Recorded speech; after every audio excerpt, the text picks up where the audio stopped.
I'd like some paper people. They'd be purple paper people, maybe pop-up purple paper people, proper pop-up purple paper people. How do you prop up proper pop-up purple paper people? I hear you cry.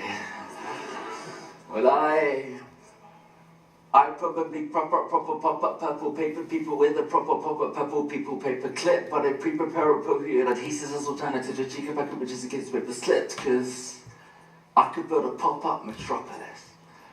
But I wouldn't want to deal with all those paper people politics, paper politicians with their paper-thin policies, broken promises that are appropriate apologies.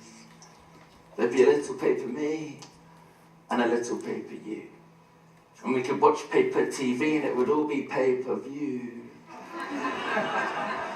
We'd see those poppy paper rappers rap about the paper package, or watch paper people carriers get stuck in paper traffic on the A4. Paper. There'd be a paper Princess Kate, but we'd all stare at paper. And we'd all live in fear of Killer Jack the Paper Ripper.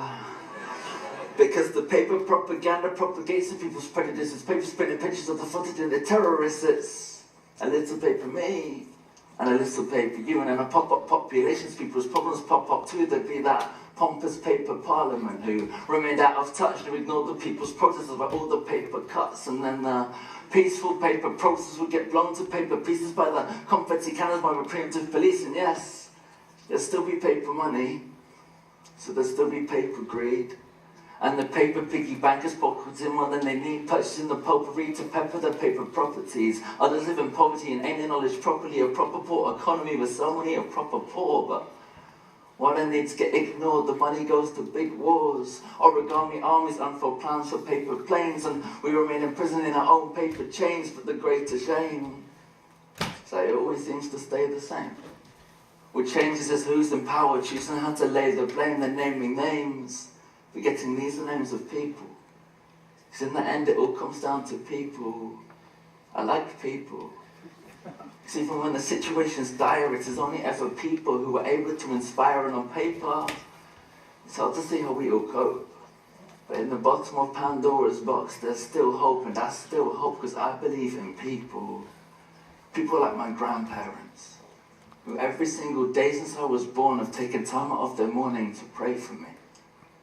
That's 7,892 days straight of someone checking I'm okay, and that's amazing. People like my aunt who put some plays with prisoners. People who are capable of genuine forgiveness. People like the persecuted Palestinians. People who are out of their way to make your life better and expect nothing in return. You see, people have potential to be powerful. Just because the people in power tend to pretend to be victims when they need to succumb to that system. And the paper population is no different. There's a little paper me and a little paper you. And then a pop-up populations, people's problems pop up too, and if the whole world fell apart, then we still make it through. Because we're people.